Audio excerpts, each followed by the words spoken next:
This is going to be episode number 32, I believe, in my Nomad build series. The last one, 31, I had taken my vent windows apart and was getting ready to put a new seal kit in it. And also, my car was originally clear glass, and I'm gonna change it to green glass. So anyway, I ordered the standard kit. This is the original seal, but you get brand new U-shaped seals. You get you can't see it here. You get the little angle strip that stops the movement of this when it tilts. And then you get also glass setting seal, for lack of a better word. Um, I wasn't, what that stuff looks like this. It's already pre-molded to shape. I wasn't sure about thickness or anything like that. So what I did, you gotta wrap it around your glass, and then you have all of this extra thickness here. You gotta snip some of that off and try to get your glass to fit into the channel. So anyway, I did that. I got my windows wrapped. I trimmed this back so it would try to lay flat.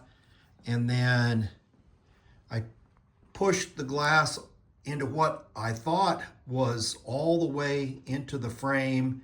And then when I put the frame back into the carrier assembly for, I don't know, whatever that thing is called, I couldn't get the windows closed.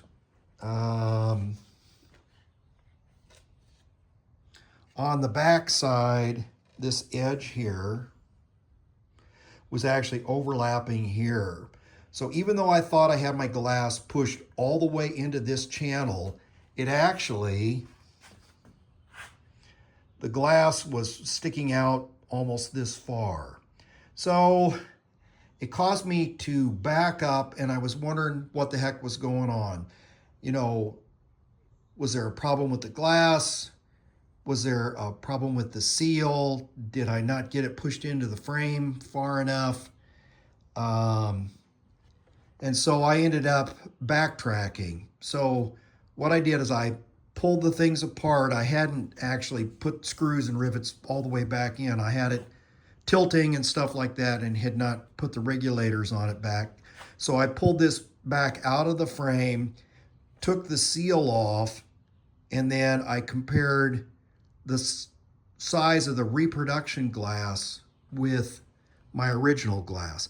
And I determined that there were very slight differences in terms of the height of the glass. Not enough, though, to make the difference in that thing not fitting. So I just was not in love with the shape of this thing. It seems really thick and also kind of squared off in the bottom. And these channels have a really nice radius on the inside. So what I did, I was going to go to use the old school glass setting tape. So that tape is commonly available in these thicknesses. So that's 1/32 is the thinnest, then 3/64, which is that 0.046875, and then the thickest one is the 1/16. And then I bought one roll of each. It was kind of an expensive test fitting because each one of those rolls was about 15 bucks, and you pay for it and then tax and shipping and stuff like that. And then what I did on each of those, I cut just a little 1/2 inch wide strip and put it in the frame and then just pushed the glass in it.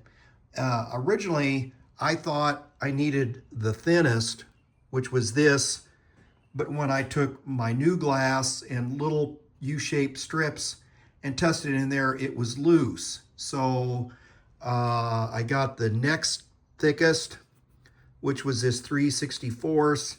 Tried that, pushed the glass in, and it seemed like it held pretty firmly. And I thought about using it. And then I got a roll of the 16th inch and tried that. And then that really seemed to lock that in. I think the advantage of glass setting tape, I wanted to show you this. Now this is that rubber stuff that comes in the kit. I'm sure a lot of people have used it and probably gotten their glass in, but in my case, using this, I could not get the glass far enough into the channel. Now this thing here, this is glass setting tape. Sorry, that angle's not that good. There, that's better that way. I cut that piece and pressed that on there probably a week ago. Originally, I put a little bit of tape to kind of hold it in place to make sure I got this thing centered over that. I trimmed it in the corner so that, you know, you get rid of this excess material. And look at that, it lays flat. And the nice thing is, it doesn't get really thick in the corner like that. So I had watched a guy on YouTube. There's a bunch of tutorials on these, and this is really like a product review kind of video. This is not a how-to video. If you want to see people take them apart, you'll have to find another video. But I ended up taking the 1/16 inch, and then I was actually, the guy on YouTube, he covered the outside of this tape with kerosene and then slid it in, and then I guess that makes kind of a mess. You got to clean that up afterwards. And I was curious after I got my thing on there, and I still had tape going this way instead of that way.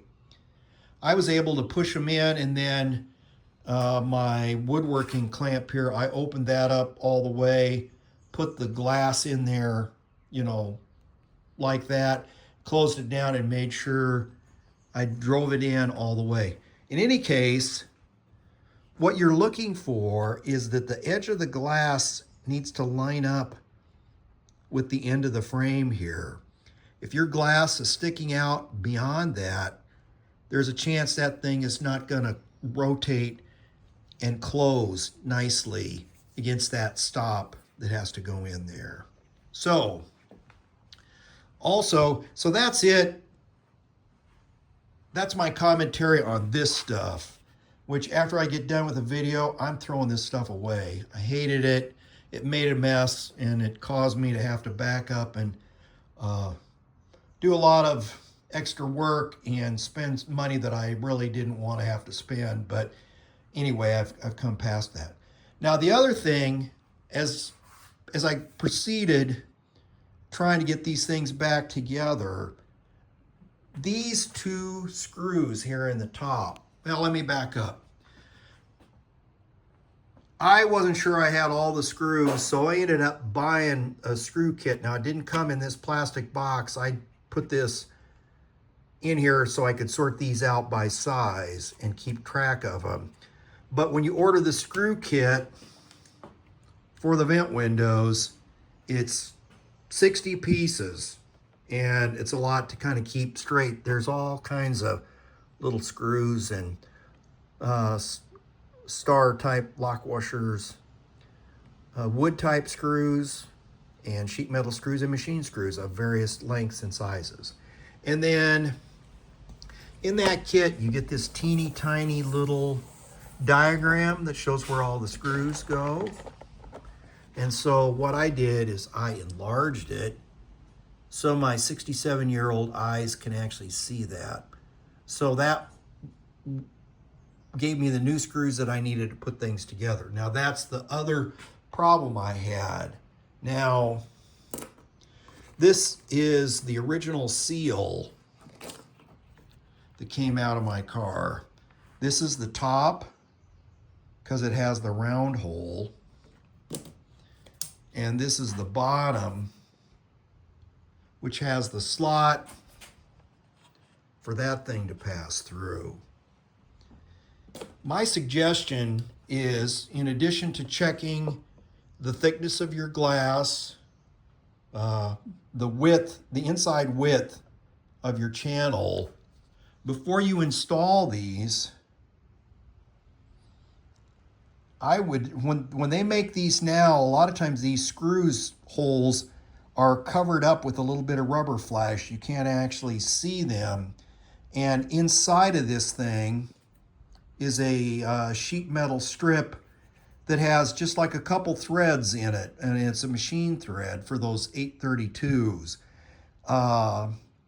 What I failed to do was to actually clean those holes up to make sure that they would accept a screw, and I put them in, and then when I went to try to put these screws in, on one side I never did find the hole, and then when I found the hole, it was already stripped out. So that was also booting the grumpies, as my dad used to say.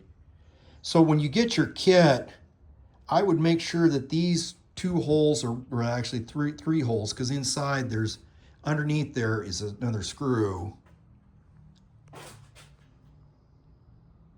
Another screw. And I would get the rubber out of the way and then carefully test fit an 832 screw so that when you put this cap on, you know that that thing will tighten down. So, check your glass. Put this stuff in the trash. Buy some setting tape and I don't know, you might have to buy all three thicknesses, and then get your glass installed. So that's the update from last time. These are 99% done. The cat whisker strip needs to be riveted in. There's, you have to take that one out. We're actually gonna glue this one in. The original is two pieces. There's one piece from here to here and then another piece from here to here. This piece, the upper piece, originally was held in, I don't have the piece anymore. Threw it out. Anyway, through those, which you don't have anymore. So, that's it. Enough rambling, but my vent window project, get those ready to test fit in the car. I am gonna try to get down to the body shop in the next week or so and try to do a video from there. We've gotten the door skins installed, the doors hanging back on the car. We worked out some latch issues. The doors are opening and shutting and clicking nicely. We got the new rockers put into the car, and we're moving along. So try to show something on the body within the next week or so. Anyway, like, share, subscribe, comment in case I've missed something, or whatever your feedback is on this kind of project, and we'll see you on the next video. Thanks.